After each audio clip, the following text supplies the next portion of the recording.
It's been my observation driving around town that where they cut into the streets, where they cut out holes and whatnot in traffic. Let's call the meeting to order.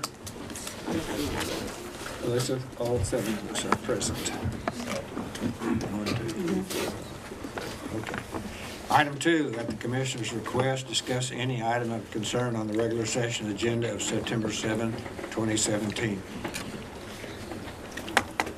Anybody?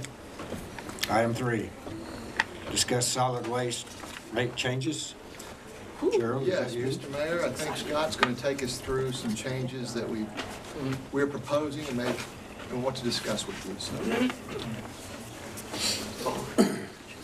Mr. Mayor, Commissioners, and Mr. Gilbert. Most of you all know who I am. I'll stand over here. I'm Scott Morris, Solid Waste Supervisor, and I've been around in this department since April. I was in another department. Scott, by the microphone because you're on TV. It's awesome. Everybody's hearing. Okay. All right. Very good. And I can't hear you over here. All right. So I've been around in this department since April, and I've noticed a few problems and issues, and I kind of wanted to take a few minutes and show you some issues and then show you some solutions that I think might be really smart and really help us all out. So I want to take you through a few items. First of all, this is a pretty much a daily occurrence of what my drivers see just picking up residential trash. And I'm sure you all see some of these messes as you drive through Enid. We can't pick up pretty much any of these. Even the one at the bottom is so close to that mailbox that if we attempt to pick up that polycart, we may damage the mailbox. We don't want to scratch someone's car. And some of these just have so much trash around it that if we try to lift it and pick it up, we're just going to create a much bigger mess, and it's just an issue that we see on a daily basis. So currently we just don't pick these up, and they call in and they're upset about it sometimes. So these are what some of these problems are, too much trash outside of the cart, and these are the problems that we see. Now our current rate structure, everybody gets charged $14 a month. If they want, we want to encourage people that have too much trash to get an additional cart. It's $5.50 a month for a second cart. What our proposal is that if we have to come back to a home that we've already driven by once, usually it happens on a day where we're in another part of the city and we have to drive all the way across town to go pick up trash that we missed from the day before, we would like to propose possibly or having the ability to charge maybe a small fee added to their utility bill. This isn't necessarily revenue driven, but it's more educational driven, just to let people know that, you get a $4 charge, maybe you need to just get an extra cart for $5.50, a month. So that's one thought that we have looking at the residential poly carts. I've got a couple more issues that I want to show you, and then we can come back and summarize, and then I would like to get your feedback. This is one of our bulk trucks. This is a clamshell boom truck on the top, and you see these piles in the pictures that people leave around town. And if you drive around Enid very much, I didn't realize there were so many of them until I took this position, and now that's all I see is mattresses, branches. The stuff is everywhere all the time. And believe it or not, on the east side of Enid right now, we picked up everything that was on our list. So there's a lot more that's not even on the list, but there's a lot of stuff out there. What I want to point out in this picture, you see the very tiny branch pile on the top right side, and there's the guy's pickup right behind it. On the bottom right-hand picture, you can see he's pretty much strung limbs out all across the curb, and his pickup is right behind that. And on the bottom left, you've got pretty much a landlord that's cleared out his ex-person's stuff, and they want us to come pick it up. Well, my thought is kind of twofold. Number one, I hate seeing so many piles across our city. And number two, we already give people a means to go to the landfill for free, 12 free trips a year. But if we've been letting them pick up this for free as well, people, they think, well, I could take it to the landfill for free, or you could take it for free. I choose you take it for free. And so I think we need to do something about it. And then also our rate structure, how we build this out, is very confusing. These trucks, for one truck, the first truckload is free. So that's a nice feature. But once you get past that, and some of you guys have probably taken calls from people upset about, well, I didn't know I was going to get this bill. After the first truck, we charge $15 for the first yard after, and then $4.70 per yard after, and then $25 an hour. So if you look at a pile like the bottom right, now you try to calculate that and tell a customer what's that going to cost to pick up. It's pretty complicated. So we would like to simplify and make it easier so that on the phone we can tell people what it's going to cost when we come pick up their debris. And so our proposed change is for the first load will be a $20 bill. And what we're hoping is that will eliminate such small piles and people can take care of those on their own. And when it gets to the size load where we can come pick it up, we would like to come pick that up for $20. And I think that's very reasonable, and hopefully it would keep all the little small piles from happening all over the city and keep the city a little cleaner. And then being able to tell people that if it won't fit for the $20, if we come back for another load, $65. That's a lot easier to say on the phone than it's this, this, this, and this, and add it all up. Are you proposing it per month or? No. This would be if you call in and you've got all the limbs on the side of your home, you know, it would, if you call in for a load and it fits on the truck, then we would add $20 to your utility. No, I mean, but like, say I'm calling in every weekend with one load. It'd be $20 every time. Okay, If you have such a big load that it's going to take 4 trucks, then 20, and then 3 at 65. but if I say, hey, just come pick up one load today, I'm gonna call you next week. Well, I think mean, just like, just so we spell it out clearly. right. I think we would Are have we to gonna tell put a them that limit this is on the what we're number going to do. of We're going to $20 pick this loads up. per- You know, we're going to keep like, picking can't it up break it down because over the month. we can't Yeah. string it out. I'm sure that the code department may have an issue with someone stringing out all this trash for a whole year, not Yeah. having it picked up. So that would be a code issue, I believe, at that point. But if they put out a load on Saturday and the next Saturday they call it in, if we hadn't picked the load up yet, and it's a new load, it'd be $20. Right. If you go out there and it's a really big truck that takes 2 trucks, it's gonna be 20 plus 65. Gotcha. And if it takes 3 trucks, is it gonna be 20 plus 65 plus 65? Yep. Okay.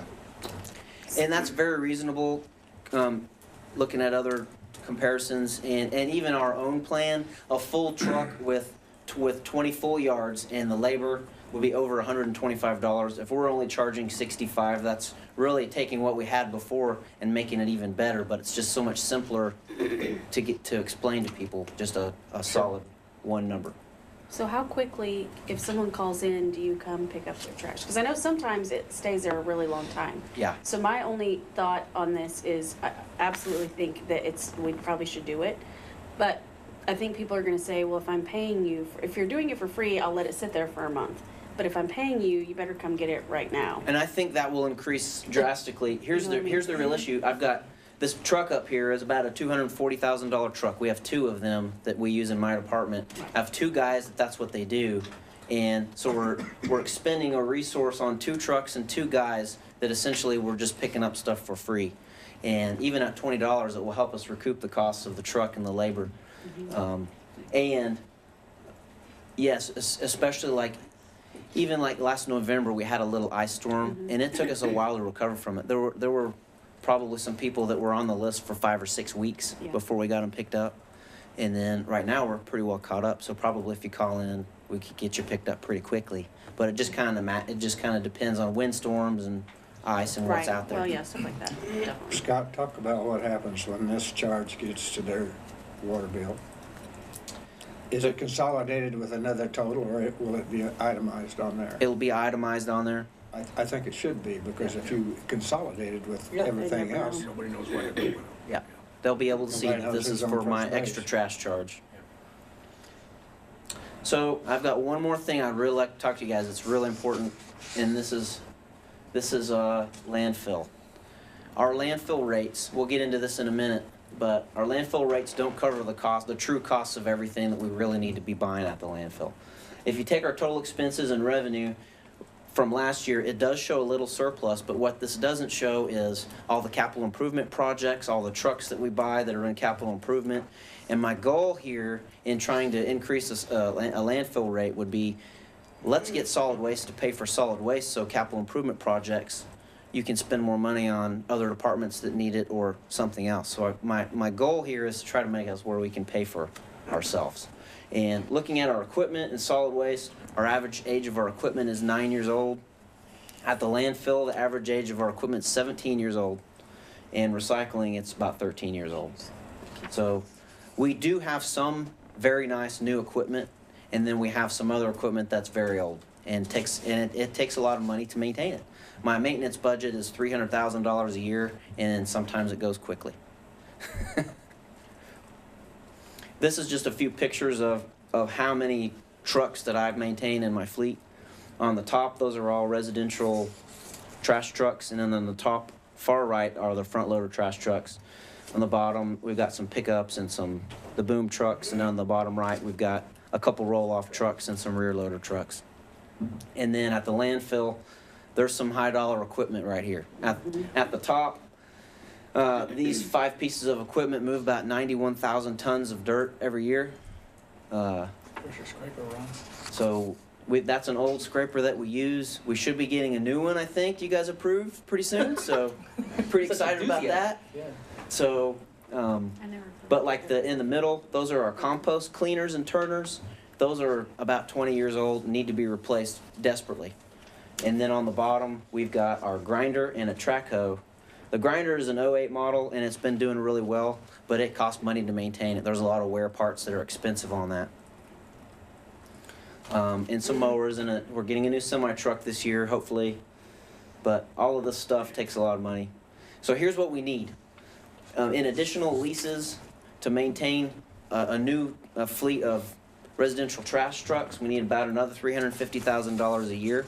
And then if we take all of the stuff that we're gonna buy and just replace it once every 10 years, then I need about $600,000 a year just for that replacement. So that's $950,000 a year that we need. How do we get that? We're gonna get part of it by increasing our landfill rate. Right now, we're at $28 a ton. You can see red carpets right next to us at $55 a ton. Most everyone out there is around 55, 56. There's a few that are 39, 40. So we're way behind on our solid waste tonnage fees. And I'd like to propose a way to fix that. So looking at, if we bump it up from 28 to 38, this screen will show you that it still puts us short of our goal by about $500,000.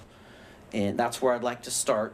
And then I'd like to propose we start there and then do like a 10% increase a year for 5 years. And that will leave us at the second part where we're really close to having everything we need to maintain the department without needing funds coming in from another department. So this is our proposal for the landfill, is going from $28 a ton up to $38 a ton. That way it's not too much of a shock value to bump straight up to $55, and then do a 10% increase per year for 5 years. And this is what it would look like right here. 10% of the 38. 10% of the 38, and then 10% of the 41, so just 10% of each number. So it's a compounding effect. So then we end up being more expensive than everybody else. So by 2022, we would be matching what about everyone is currently, but by 2023, we would be more expensive, but where's everybody else gonna be by 2023? Yeah.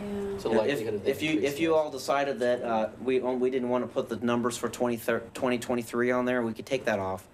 But that's just what it looks like for 5-year increase. Well, keep And in then mind, this is a proposal, and we're soliciting your feedback. Right. This may be too extreme or not enough, Well, I want to but make we sure need to do something. I understand who all this wouldn't apply to people with the 12 freebies a year, correct? Right. So this is just commercial. Yeah. Big people that use big. We've got people driving, past Fairview. We got people driving a long ways to come to our landfill because we're it's cheap. $28 a ton.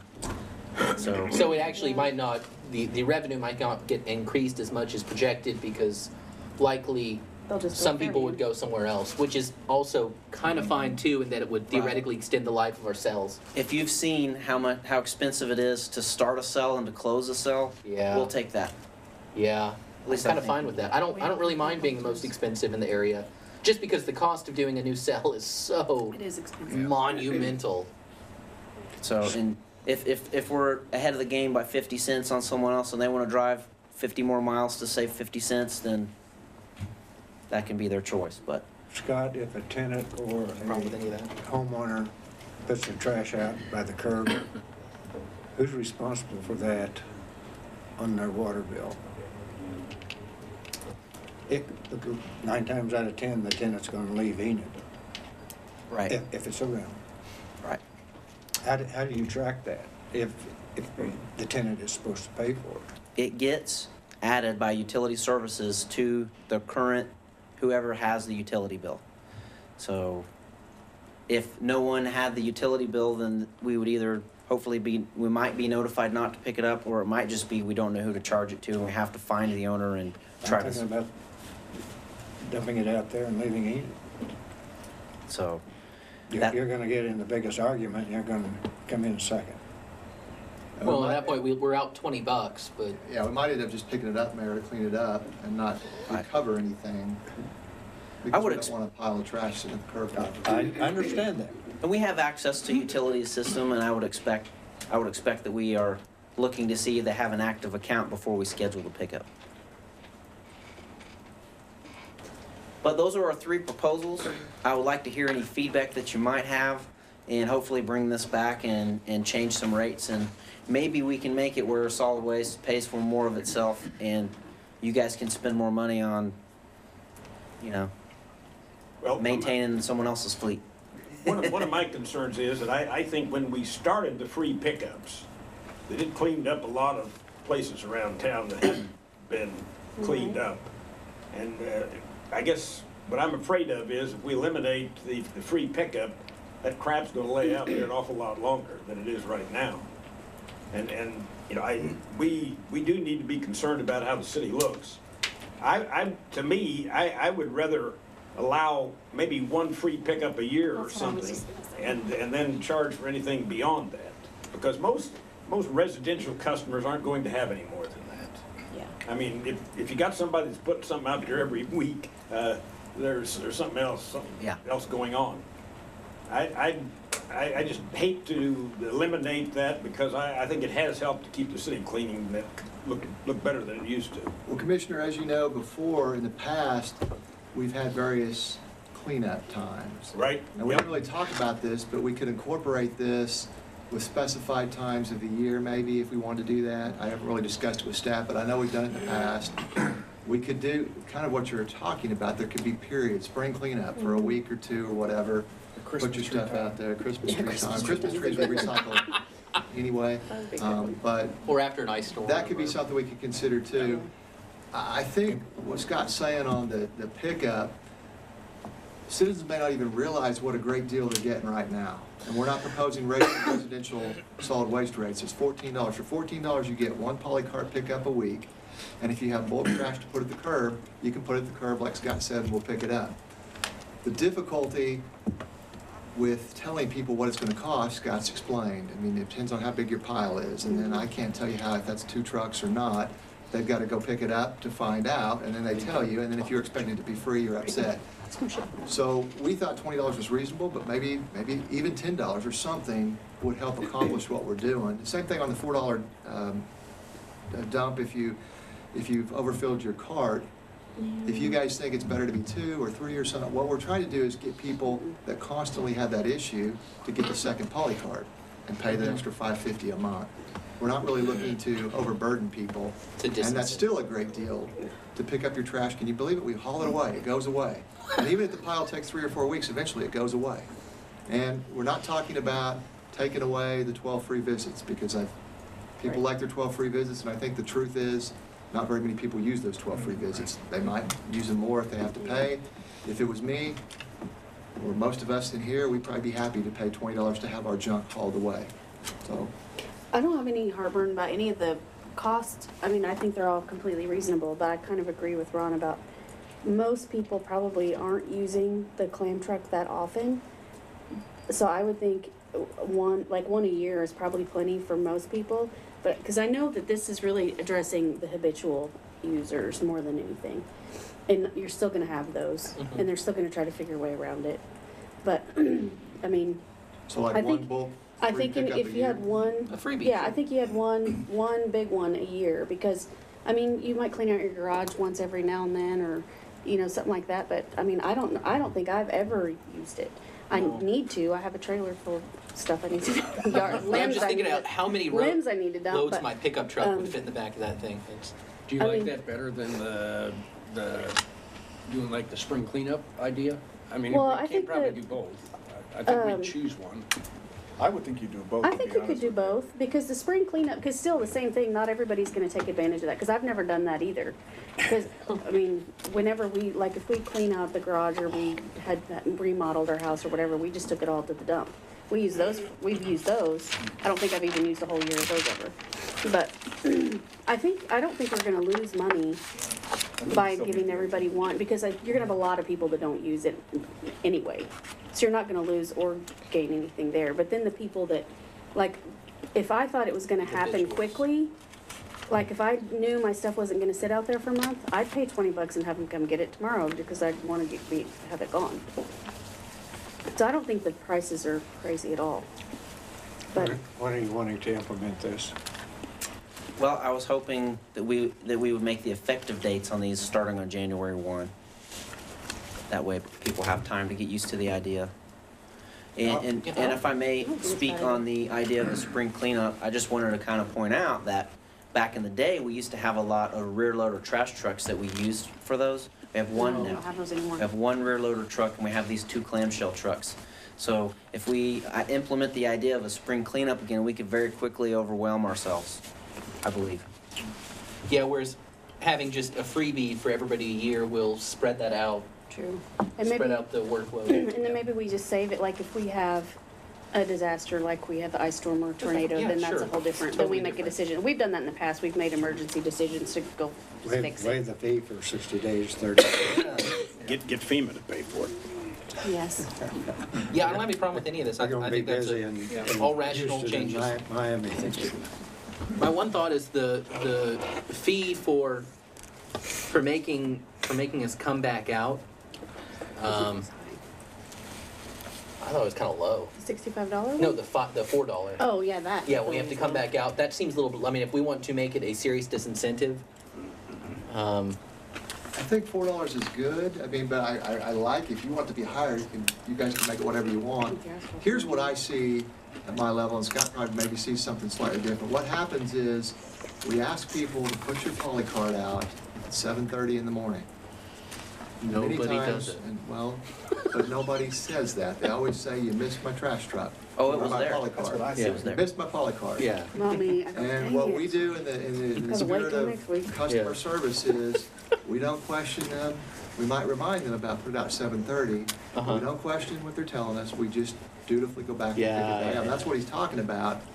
So we can make it whatever you guys No, I want to have make it. $4. Sure, why not? I didn't know you'd come back out, dang it. Yeah, I've no, I been didn't waiting. either.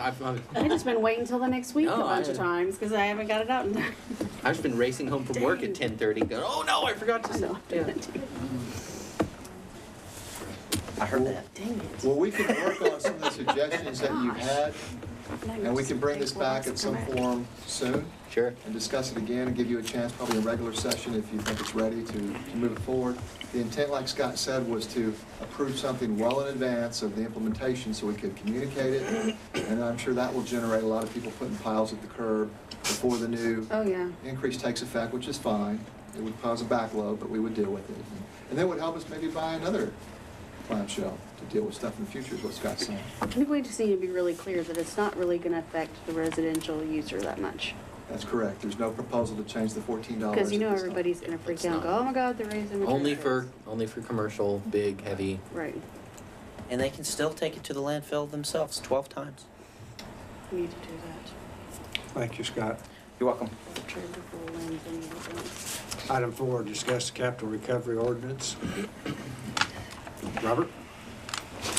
Yeah, and I'll just preface this one too. You may remember, we've talked, I think this is the second time, Robert, at least, that we've talked about capital recovery in study session because we thought that it needed, we're revising some things and we're adding transportation for streets.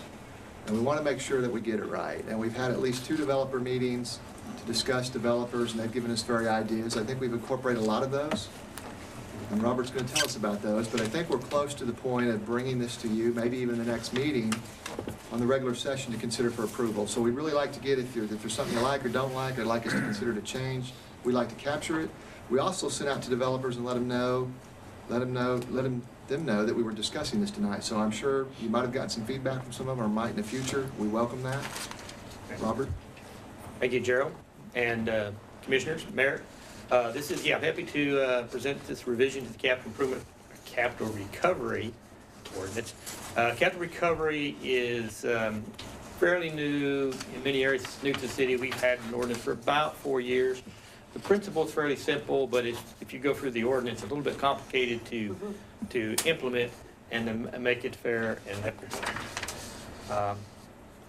Again, the capital recovery concept is such that when a developer would apply for a capital recovery program for the city and then would go and make an improvement, this would be a capital improvement that provides some additional capacity for water, sewer, street, whatever's there, additional capacity, and then process goes that we provide notice that when they provide that capacity, there's an area or general population or area, we call it the area of impact, that receives a benefit from that excess capacity.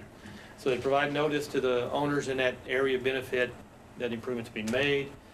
And the way it's laid out is developer would make an improvement, pay for it, and then for the excess capacity that he's not using, future users of that capacity would pay back for their proportional share for the use of that. The other advantage is users would pay for when they use it as opposed to assessment district where you're assessed up front. This system set up so if you're a future user, when you use the product, then you pay for it at that time. Robert, is that what we just did for Warren Caterpillar? Yes, Warren Cat has applied and we have done the application. We'll come back with an agreement for water system extension under capital improvement recovery. That is correct. Yes, so as I said, the proportional cost is set out by demand or use by future users. And what we set up here, one thing that we're changing is from a 3% to a 4% inflation rate, and that's a straight 4%, not a compounded interest, but a straight 4% inflation rate. And that's based on our meetings with developers and they've thought was a fair and equitable approach. That means after the first year, the cost to connect or use the system would increase by 4% for each following year. We also changed the term to a constant 20 years. The prior ordinance had 20 years for sewer, 12 for water, and had some different ones, but we've settled on, meeting with developers and by making all those terms the same, a 20-year term. So after the improvement is accepted, developer that occurs and makes use of that over a 20-year period would be obligated to participate and pay their share. The ordinance does set that the fees collected, the city retains 5% for administrative costs and returns 95% to the developer. Okay, changes, major changes. What made changes from the original ordinance is that we have condensed the concept that covers water, sewer, stormwater, and transportation in the first section, the heading. But before, we had each one had their own, each section kind of repeated itself, and that was kind of a little complicated. So we've done that. And then we provide a special condition section for one for water, one for transportation, one for sanitary sewer, and what's stormwater. Those are the 4 facilities. We've also added transportation. It wasn't in the original ordinance. A little bit more complicated to put in place and to manage, and we'll see that as we go into it. And we're recommending this ordinance would change the way impact fees are assessed on water to be 50% based on the area, and then 50% based on the demand or meter size. And the reason is you can have an area where you can have an estate development, which would have a very large area, a significant area, but very small water use. Or you could have a car wash, which may have a relatively small area, but a very high water use. So this just allows to make that a more appropriate accounts for those differences in areas and water use. Capital recovery overview, we're going to talk about the issues, how it works. The developer's obligations are to make the improvement and make an application. It does go to the MAPC for review of that application is done with Warren Cat. Then it goes to the commission for approval of the application. as done in this last section. Then upon acceptance of that project, then the developer, upon accepting the project, the developer go and make the improvement. And after we accept the improvement, if you have post-developers, people come in and develop, which means get a permit or construct on the site that want to make use of the water line, the road, or et cetera, would pay their proportional share. And then we'll talk about the city obligation. Okay, request for excess capacity approval. The developer in making his application just provides the details of the plan, basically, you know, size, location, water line. It's provide the estimated costs for the development, the beneficial area, we have to determine that, and approve that issue. And of course, the estimated excess capacity provided, and as such, the cost for that excess capacity, such in sanitary sewers that we did on out off of Garland.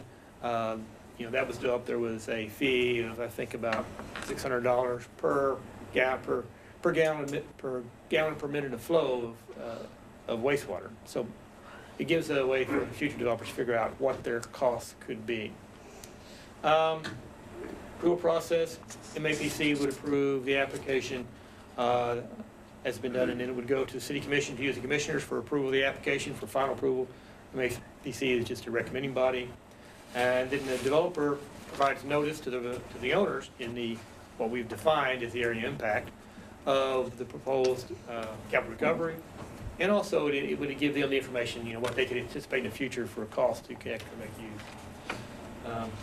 And upon the city approving the capacity, the developer goes and makes the improvement, or makes the instruction improvement. Acceptance: developer provides final cost estimates, records, and record drawings, etc. There is another notice that would go to the property owners in the impact area. Now we would have basically the final cost and what this could provide the residents, what could be anticipated for future costs for use of that facility based on actual cost. And then when the committee goes to commission for final acceptance, and at that point, it would be in place. So we can talk about post-development users. Either developers come after the improvement and want to make use of the facility. Basically, the requirement would they'd have to provide their demand or their impact share, such as in water, they can provide their area and their meter size, which is pretty well known. Then pay their proportional costs at time of permitting. This ordinance on sanitary sewers, right now, if a sanitary sewer is extended past a resident, they are required to connect within 90 days after notice. This would exempt that requirement. So we're not in a position where we're requiring them to connect and requiring them to pay.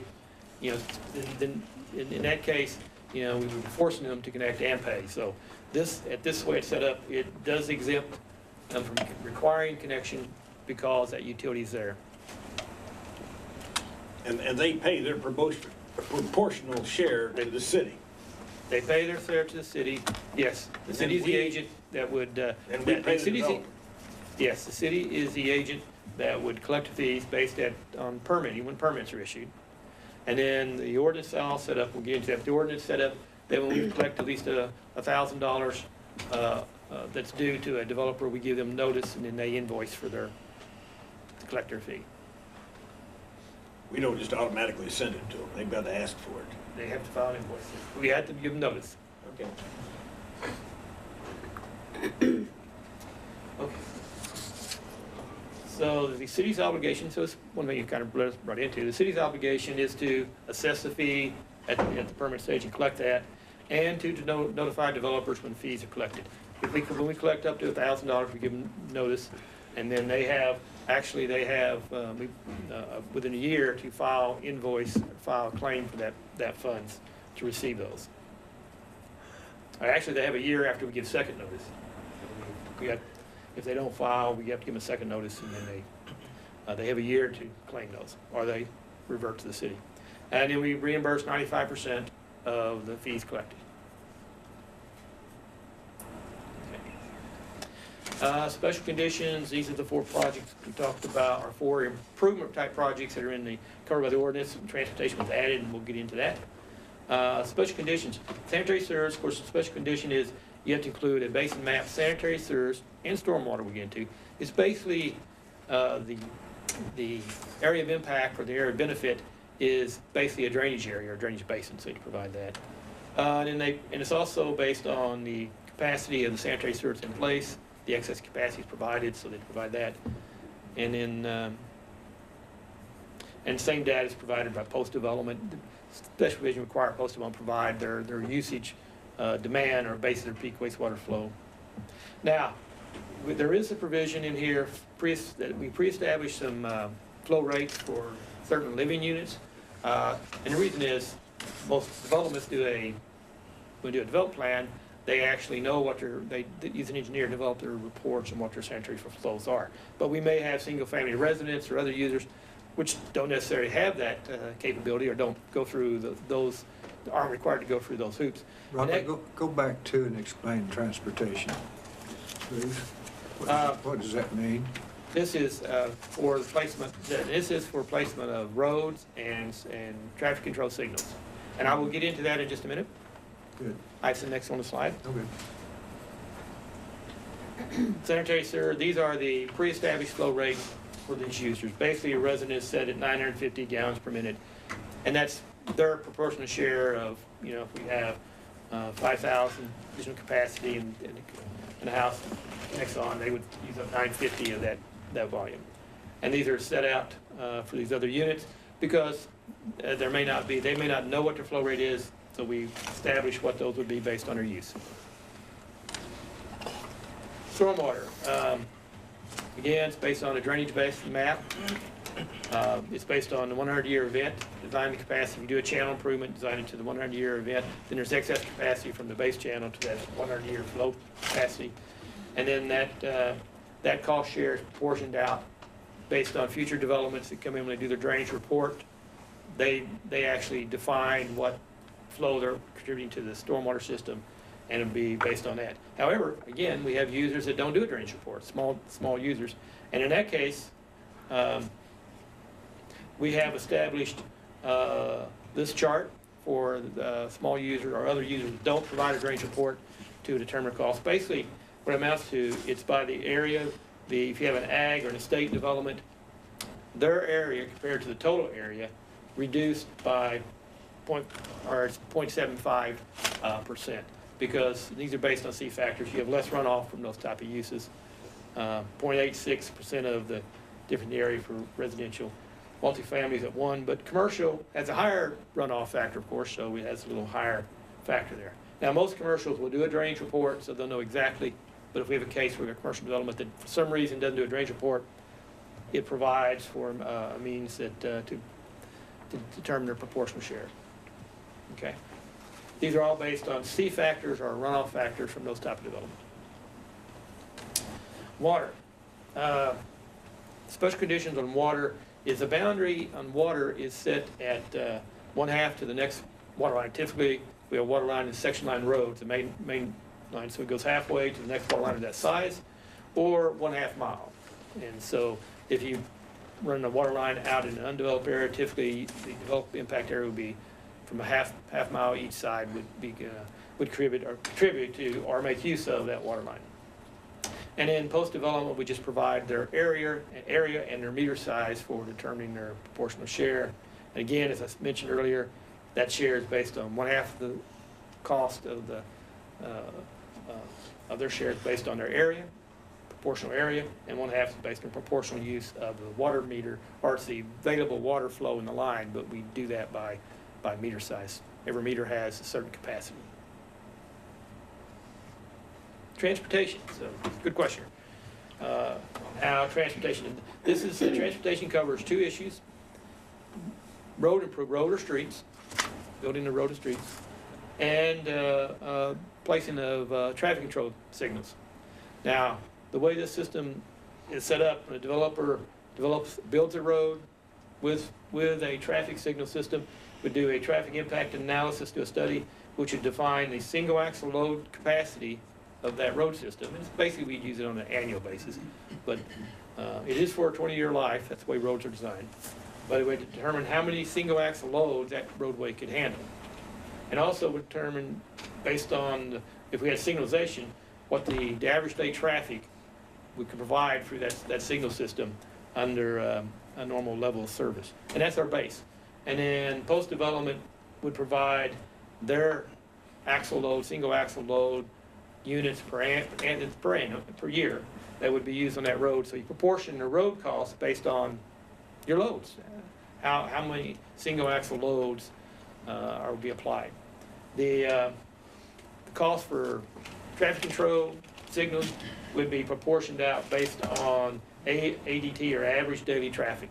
So in the area of impact, that occurs has a certain estimated impact or traffic, and that would be used against the design traffic, and that'd be the proportion cost. And I'll show you an example on that in just a minute. So that covers how fees are set. But we may have impact from small sites, would be based on percent if they don't do, this to develop these kind of requires the traffic analysis. There are small sites that maybe won't have a traffic analysis, and they would just be portioned out based on area. So we'll go into capital recovery example, and this is on the roads, Mayor, so this might cover your question, help answer the question. And this is actually based on a project that we have developing on 66th Street, but we have a 1.5 mile of industrial road, estimated $2.5 million cost to construct. If we assume we had the original developer who was putting in or paving this road had an easel count or equivalent single axle load of 252.80 for that's the number of single axle loads that will be anticipated to be applied to the road over a year period, over an 8-year period. And then we had a development site.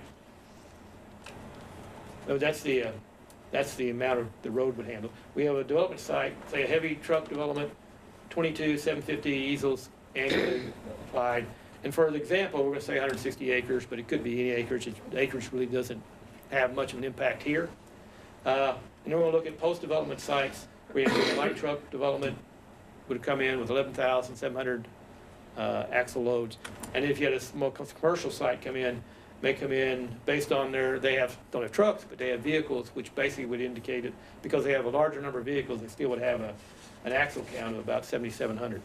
So let's see how that looks like on the map. Here's the road.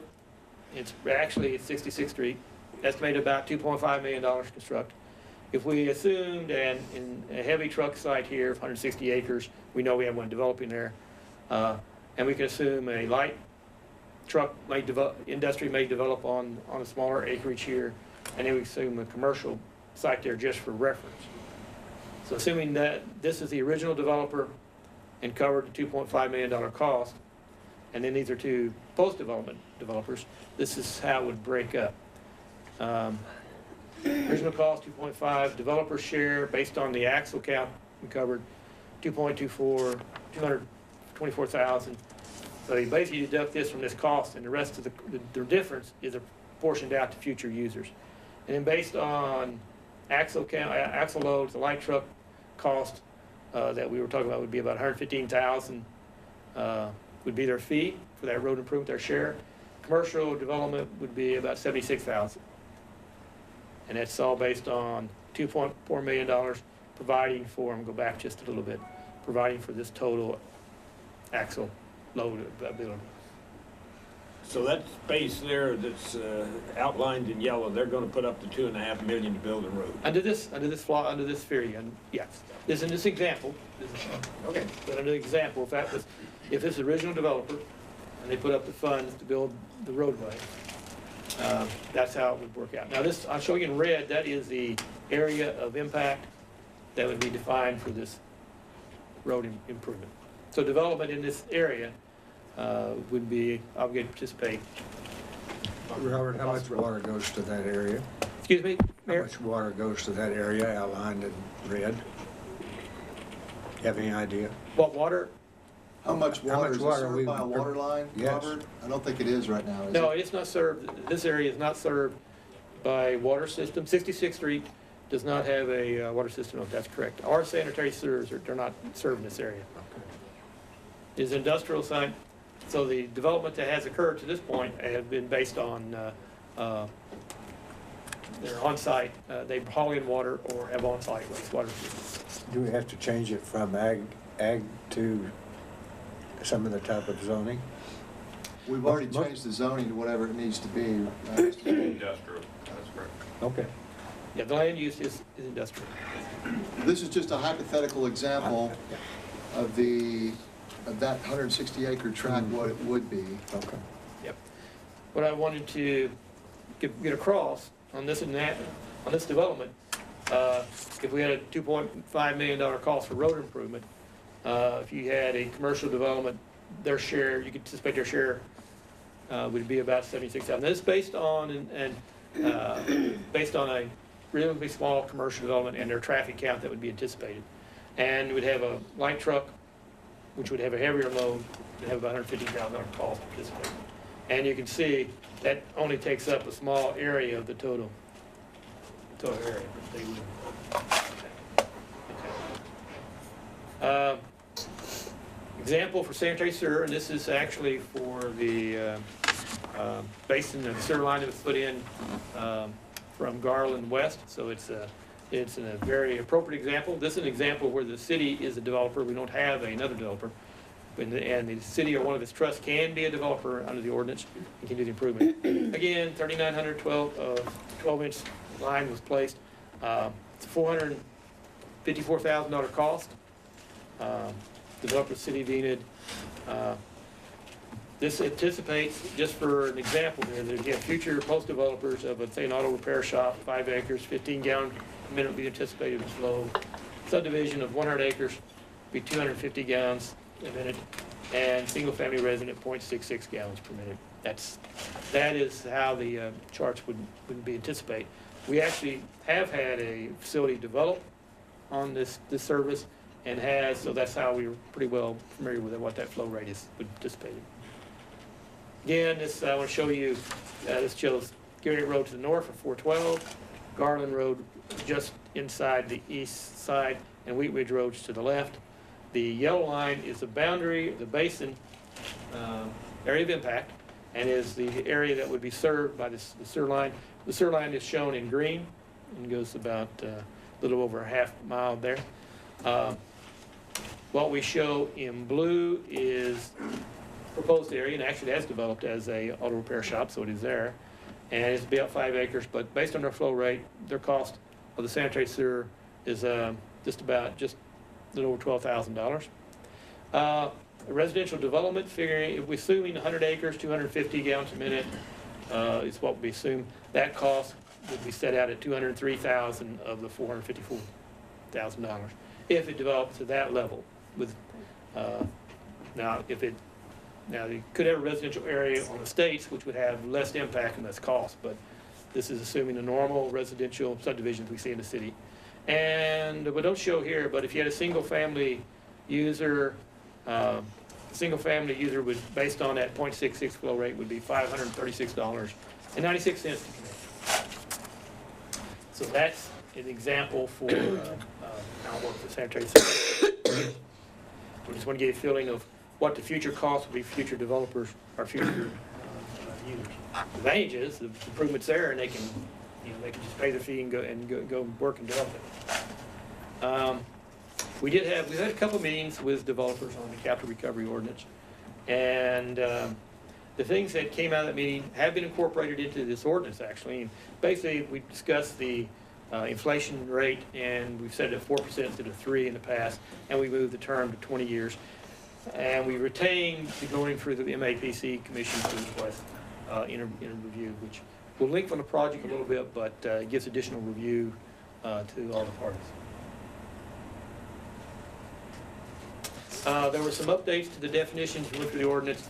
Mostly we had to identify area of impact. We had identified the coefficient, C factor, the coefficient for drainage, and a few things we had to go through and modify, but and add a few definitions, but there were not significant changes. Again, the summary, what capital recovery can do for us and what this revision will do for us. It allows us to plan for the growth of the community. It also allows for not only it allows for a developer to come in and make an investment, and maybe make an oversize the investment because he has a chance to recover his costs, also provides that the city can recover investments if we have to make those improvements in places as well. But also provides that a future user who wants to make use of those pays when he uses. He doesn't, it's not required to pay until he actually makes use of the facility, and then he would pay when he wants to use. Happy to answer any questions. Now, this is to improve an existing program, right? Or do we not have a capital recovery program? We do. We have a capital recovery program. What this would do would change these, it would change these two factors. It basically, it improves and simplifies the ordinance, makes it more workable. Changes these two factors. How long have we had the capital improvement program? About 4 years. 4 years? And we did about 4 years ago, maybe 5. And it's a very new concept. So we think we put it in, and it's kind of rough format. This actually refines it. We originally did a capital recovery for system for sewers, I think, and then we added for water, and we added for stormwater, and now we've added transportation, and we're making it where they all work together. Well, I think it makes a lot of sense, really. So these are the basis of the changes here, and we're adding transportation. So I'll go back to that a little bit. And these changes were basically requested by the developers. Yes, and the transportation was just, we wanted to add another improvement in there. And then these changes came out of our meetings with the developers, and we think they are appropriate and certainly workable. And then it's simplified, correct? It's simplified, yeah, I think it's simplified. We actually were repeating the old ordinance. Nod there, Carol. Well, Yeah. it's very simple for the length of the ordinance. Okay, gotcha. Subjective. Okay. Thank you. And just to let you know, Robert, you may have already said this, we have 2 projects now. Mayor, you're right. Warren Cat is one approved one, the sewer line's the other one. Right. We developed the sewer line. We have Right. already collected from one business out there, the collision repair place. Correct. And potentially we may have a third one out on Garland, 66th Street. that's one on Garland. Yes, on Garland, yes, sir. Yes, that's correct. The award can't, the application's been approved. You will see the actual agreement come back to the commission, which basically will just agree on the boundary and what costs can be incorporated into the project, which are pretty well addressed in the application, so it's not a lot of change, but we'll make it formal. And then Wasn't that part of the agreement when we extended that water line for half a mile from Garland west? The sewer line, yes. Sewer line? Yes, we knew we were going to do capital recovery on it. Yes. It's been about 4 And just one other thing to be clear, we added transportation, and whether it's transportation, stormwater, or any of this stuff, Robert, I think we made it clear that the recoverable cost is based on the investment made by the developer, right? Right, Okay. right. You only recover You only recover what you invested, and then you can Only only recover recover what what you you invested, less 5%, that is the plus the inflation increased factor. capacity. So we think it's in pretty good shape. Carol, is there anything else you want to say about it? You did a lot of work on it. We would like to bring this back perhaps at the next meeting for you to consider for approval. Actually, we may need to go to MAPC, I guess, or whatever our process. I guess we got to change it first. The applications go to MAPC and then Right, commission. right. The ordinance. Thank you for keeping me straight. Thank you. Thank you, Robert. Item 5, discuss art in public places ordinance. Who's superintendent? Carol can talk about it. Tammy, Okay. you were a champion of the art ordinance, and By- I will by briefly default. say, you wanted to see if we could make it simpler. Yes. And I think we made some changes that hopefully. See a theme make it simpler. tonight. Okay, Simple. so, It's also subjective. I wasn't here when it was originally approved, but I have attempted to clarify the role of the Public Arts Commission and to simplify the ordinance. What I should say is there's nothing wrong with the existing ordinance, and you don't need to pass the existing ordinance. Most of the changes are aesthetics, to kind of help kind of group it better, but there are some substantive changes. So, the first substantive change is on page 2 of the ordinance, and what I suggested is, on page 2, art in public places, we had any work of art displayed for 2 weeks or more. And I've taken out the temporary 2 weeks or more to facilitate borrowing or loans, and also school art, you know, or contests and stuff. So that, and the reason why I took it out, yes, that would be art in public places if we put it up for everyone to look at. But under the ordinance, if it's part of the permanent city collection, then to remove it or approve of it, you've got to go to these different groups. And my thought was, only permanent pieces of art should have to go through that big process. If we're going to have students provide some art and we're going to put it up and it's going to be there for 3 weeks and then it's going to be removed, to me, that doesn't need city council approval.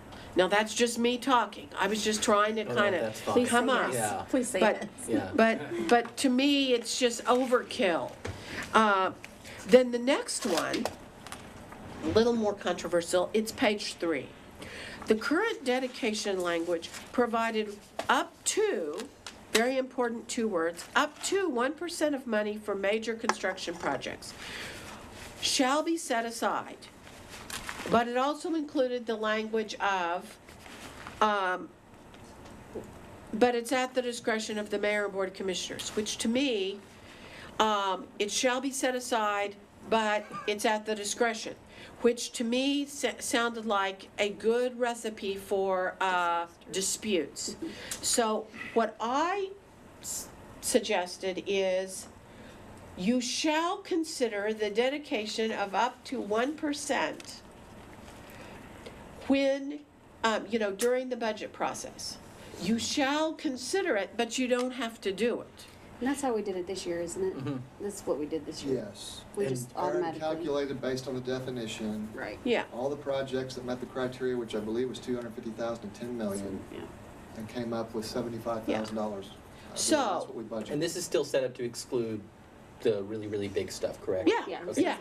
So all that means is that at the time of budget allocation, you're not gonna say, you're not gonna not talk about art, but you don't have to do it. You have to say, okay, this is a project that counts, what are we gonna do about art?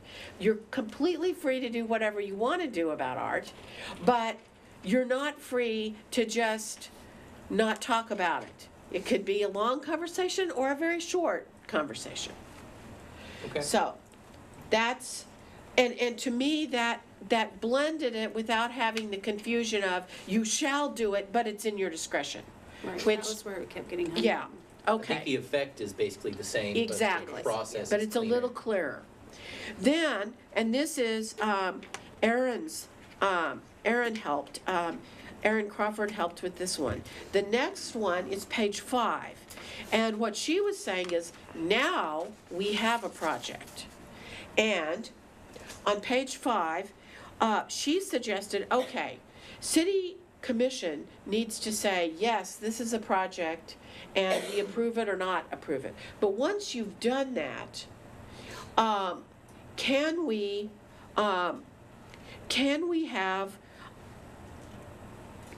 have the payment of ongoing maintenance and administration of already approved art projects to be done via the financial procedures manual? So, for instance, if it requires electricity or something like that, she can just put it on the claims list. And she doesn't have to, before she pays the bill, send it to you, have you formally approve it, and then the next meeting it goes on to the bill. This is just, if it's a small amount, then it just goes on the claims list. If it's a bigger amount, then it triggers some other matters. That's going to And- come out of the allocated funds for that particular project. Yes, yes, and you guys, and But basically, there was a whole page of the ordinance talking about how the funding all works, and that committee really doesn't have anything to do with paying bills or funding or any of that stuff.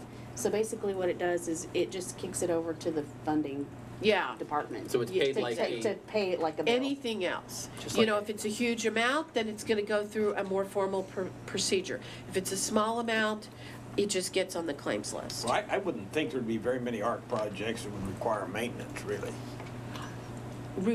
Not routinely. But we do set aside part of whatever Yeah. allocation for maintenance, so there's Yeah. money And some of there. them do, Yeah. This some of just them makes it don't. easier for Yeah. Aaron to spend the money that gets set aside, right? Yeah, it leaves it up to the city to pay the bills instead mean, it of just that treats it committee like- trying to figure it all out. It treats it like another bill for a anything different else. department, not like, Yes. okay. Art, Any other city property. page 7, what we also put in was that if the art, and we've already kind of talked about it in the definition, if the art is not going to be part of the city's permanent collection, it's temporary exhibits for student art or something, that it does not require going to you to say, can we do a elementary school project and can we put it here? We would just do it. And in addition, if it, and then on page 15 also, for instance, if there's a project that is only going to be for temporary display or doesn't involve the expenditure of money from the acquisition of the art, for the acquisition of the art. For instance, we're going to be loaned something, or it is it's kind of a citywide project, and we're providing guidance and help, but we're not really taking money out of the amount, that it would be good enough, you know, so for instance, we want to do cowboy art one year, and so we're going to, you know, encourage businesses to do temporary cowboy art, I don't know, and I'm just making this up. So, You're basically talking about art that doesn't have any value. well, no, No. we wouldn't say that. What we would say is Just did. art that isn't Isn't gonna gonna stay forever. cost The city. the city money. Like if somebody else wants to buy it or they loan it to us, like if we were gonna have an event and somebody was gonna loan us a piece of art or a Yeah. statue or something that we were. Or businesses, Put and the I money for their came own. up with a stupid idea, which I'm not gonna share with you because time is kind of short. But if, for instance, you know, private businesses needed help, and how do we do this? And so the only thing that the Art Commission is being asked to do is, can you come up with, you know, the 7 steps to do this to our back door or something, and then a list of artists who would be willing to do this. But it's not, Costing. the but city. no one is saying, city, pay for it. They're saying, can you just help us because you are arty? Then, what we would do is, city staff liaison, Angela, and then the city manager would be willing to say, oh yes, we can come up with lists of artists, and we can, you know, I mean, if it's not taking money, just let the city manager and the city staff make approvals for, yes, let's go to Chisholm School this year instead of Pioneer and ask them to do the student art. So let them do the easy cute stuff without us getting involved. Exactly, exactly. Fine. Let If them it doesn't cost the Okay. city Yeah. money, Let 'em do you do their really job. need to Yeah, about all this the, stuff? the easy cute cheap stuff. Yes. Get out of their way and let them do their Or job. stuff Then- that's not gonna cost money. Then we had officers, and we had pages of what happens if one of the officers dies or moves to Texas or something. And so most of that is handled by state law or our other places in the code. So all we did on page 9 was say, we've got these officers and these are their duties and they're elected for a term of 1 year. So the officers would be elected within their 3-year term. They would be elected, the officers would be elected for 1 year at a time, but the members' terms would be 3, and those aren't changed. And finally, I set out various different methods for acquiring art for examples, and was on page 8 and page 14 as a, these are some of our, 7-11-6 is all new. And so that was just, here are the different ways that art might happen. Someone very rich could give us something from a private source, or we would have a partnership, or you guys would decide, you know, for the 75th anniversary of Vance Air Force Base, we're going to do something, and we're going to commission it. Or, like the project we had, an artist-initiated proposal. So, I just came up with the different ideas, and then on page 14, I think, but all of the ratios that we talked about are the same. So I tried to guess what you guys were trying to do and just kind of put them in. So on page...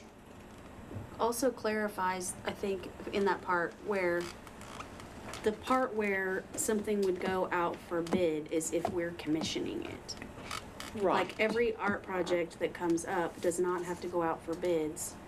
Right. It's the ones that we as a city are commissioning. If we put out a call for artists and say, we have a project we want to put on this corner, here's a call for everybody that would like to do it, and then we put it out for bid. The 75th anniversary jet. Something. Yes, and we're That's the not difference in what specifying every procedure for each thing. You know, if Mr. Ham decides to give us a piece of art, all we have to decide is, do we want it And or where we gonna not? put it. And where would we put it? And that is not specified in the ordinance anymore, because it would end up being an entire book. You know, and then how do we decide which school system we're gonna ask to do the whatever? You know, just let the arty people be arty is the idea. And let the And then finance and then people be ultimately it's all- financy. Ultimately, anything that comes to money comes Yeah. to the commission anyway. Right. Yes. Okay. Now maybe, you know, $10 or something. Yeah, right. Gerald's gonna, yeah, Please don't bring that to us. yeah. No, but it would Well, still he go has to the discretion up art, to the public $50,000. arts Oh, yes. commission, Oh, and then you yes. guys make recommendations to the Right, commission. yeah, But a public art commission sidewalk chalk contest doesn't have to be approved by the commission right, and right, by this Right. commission. Okay, Right. great. Awesome. right. Okay. Any more questions? Any suggestions? Nice work. Okay, Clear as mud. okay. Is the next one the cost and fees? I think it is. Mandated court fees. Okay. The state of Oklahoma has been wild with their mandated costs and fees. Are you on item 6? Yes. Okay, good. And there are a lot of them. And my suggestion is that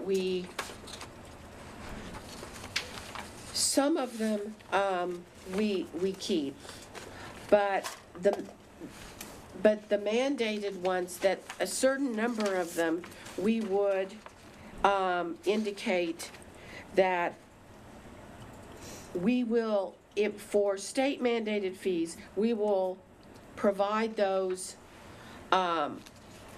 through a list. So for instance, they have decided that there needs to be a $10 fingerprint fee, and there needs to be a $10 forensic science fee. And each one of these goes to a different state agency and only involves certain offenses. So forensic science is all offenses other than parking or standing violations. The fingerprint is the same, other than parking and standing, but the DNA. Sorry, real quick, what's a standing violation? Oh, okay. Just so we have that right. We both Okay. had the same, I know Yeah. that's not what it sounds like. but- No, that's violations when you're in your vehicle and you're parking and like picking up your children or something, for instance, being in a fire lane or Okay. doing, it's a very arcane, Gotcha. Idling violation. yeah, idling violations, yes. Okay, and there's also the drug-related amount, and then there's the DNA fee of $150 for certain kinds of assault and battery, stalking, outraging public decency, escape, pointing a firearm, threatening an act of violence, and that's a pretty big fee for a municipal offense. But basically, these are mandated, and some of these have changed starting in August, and then they change again in November, and they will probably, and then a couple of them change again in 2018. So what I thought was, perhaps what we should do is say, the court shall assess all required court fees as required by state law, and we will provide a list, and it'll be available at the city clerk's office, and it'll be posted, so that when they, say November 1, it's $150, and then when they say December, it's $200, we can just change the sheet, and we don't have to keep changing the ordinance every single time. Because, of course, every time we change an ordinance and we publish it, it costs something. But changing the sheet doesn't have to be published in the newspaper, And it takes 30 days to pass it. unless we do it with an emergency. Which, yeah, Yes. probably isn't. Which Yeah, yes, you guys this don't one's particularly easy. like. Okay. Just out of curiosity, who pays the DNA fee? The defendant. Depends. So, the person who is charged with threatening an act of violence or destruction of property. But I have talked with the chief of police, and, they're going to use discretion on some of these charges. And we have an interesting one coming up. We're changing a couple so that it will limit. Now, the bad thing about it is that every time the person is charged, hopefully we don't have repeat offenders on this that often, unless the convicted person's DNA is already in the OSBI's database, then each time there's a $150 fee. So we've talked about the fact that if we're going to charge the $150 fee, we need to actually do the DNA thing so that they don't, don't so pay that it. something happens. Carol, what happens if they're found not guilty? Oh, They're just okay. accused. What happens? Now, if it is a municipal court, it is upon conviction that this $150 fee is charged in municipal court. Now, if it's district court, it's upon arrest. That doesn't look like fun. So even if it was an accusation and they were arrested for it and found not guilty, they still have to pay for it? In county In court. county court, but in municipal court, it is upon conviction. Okay, In other words, the one that we don't have any control over. right. Yeah. Yeah, I was gonna say. Okay. I don't think everybody understands that. So, Got the some- next one, I mean, that to me seems pretty. We have two more we can cover pretty fast, Mr. Mayo. Number Yeah. 7's really fast. Yeah, and the only thing I wanted to say about Really number fast, 7, It's 2 minutes. right, no problem. But what I wanted to say is, this is to show you what it would be if we did it like we usually do, striking out all that. What I'm suggesting to you is that we would do the second ordinance, and the second ordinance is 1 page. And the second ordinance just says, we're gonna repeal these because, The building's we no gone. longer need them. And the reason we would do this is it's a little bit less expensive. I mean, you know, this one is like 6 pages in the newspaper and maybe $250, and this will be, you know, 10. Whatever. Yeah, so I guess what I'm trying to say is when you see it the next time, my preference would be just to put this one in. And you guys would just have to realize that we used to have all these rooms. But we don't even, I mean, yeah, if that building's not there anymore, we don't need, that doesn't need to junk up everything. Right, If we can jumpstart government efficiency, I'm all for it. I think. okay, And that one's easy. Do it legally and do it right. okay. And then the final one is very easy as well, which is, I believe in 2015, we went from a class-based system to a specify the particular fines for the most part. And some of the offenses that are obscure and only get maybe, people get charged every once in a while, you know, maybe 1 in 5 years or something, didn't get changed. And so this provides what Class D was $100, and a Class C was $200, and a Class B was $500. Now, there are a few more. This is just one article. What I would suggest is, if this makes sense, maybe we don't need to study it each time. I could just put them on the agenda and you guys could pass them. Because it's just, they're referencing a class system that we did away with in 2015. Do it. Okay, No thank problem you. with that. And That's these again are state mandated fees or? No, no. Okay. These are our offenses. And what we used to do is we would say a Class A offense is $500. A Class B offense is $200. What we went to. But we're not increasing the amount of No. the fee, we're just No. We're just making the changing label. the definition. We're just making the. Yeah, we're just making, since we don't have Class D anymore, we're just saying what the fine was, but we have not increased the fines. Okay. Great.